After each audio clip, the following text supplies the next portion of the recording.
আসসালামু আলাইকুম রহমতুল্লাহি ওয়া বারাকাতুহু। প্রিয় দর্শক, আজকে শুকরিয়া বা কৃতজ্ঞতা সংক্রান্ত একটি হাদিসের অর্থ এবং ব্যাখ্যা নিয়ে আলোচনা করব ইনশাআল্লাহ। তিরমিজি শরীফের 1955 নম্বর হাদিস, রাসূলুল্লাহ সাল্লাল্লাহু আলাইহি ওয়াসাল্লাম ইরশাদ করেন, মাল্লাম ইয়াশকুরিন নাস লাম ইয়াশকুরিল্লাহ।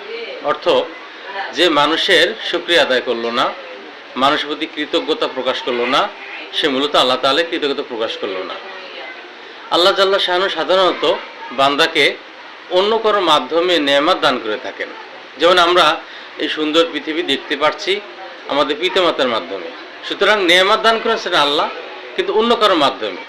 তো এখানে নেয়ামত দাতা মান আল্লাহর যেরকম কৃতজ্ঞতা আদায় করতে হবে, একইভাবে যার মাধ্যমে আমি নেয়ামত পেলাম তাদেরও মূল্যায়ন করতে হবে। রাসূলুল্লাহ সাল্লাল্লাহু আলাইহি সাল্লাম এখানে সমতা প্রকাশ করেছেন, যে মাধ্যমকে মূল্যায়ন করলো না সে মূলত নেয়ামত দাতাকেই মূল্যায়ন করলো না। এখানে নেয়ামত দাতার মূল্যায়ন এবং মাধ্যমের মূল্যায়ন একই স্তরে রাখা হয়েছে গুরুত্ব আরোপ করার জন্য। সুতরাং আমাদের করণীয় হলো নেয়ামত দাতা মহান আল্লাহর কৃতজ্ঞতা আদায় করা এবং তিনি যার মাধ্যমে আমাকে নেয়ামত দান করেছেন তার প্রতি কৃতজ্ঞতা প্রকাশ করা, তাকেও মূল্যায়ন করা। আল্লাহ তাআলা আমাদের সবাইকে তৌফিক দান করেন। আসসালামু আলাইকুম ওয়া রাহমাতুল্লাহি ওয়া বারাকাতুহু।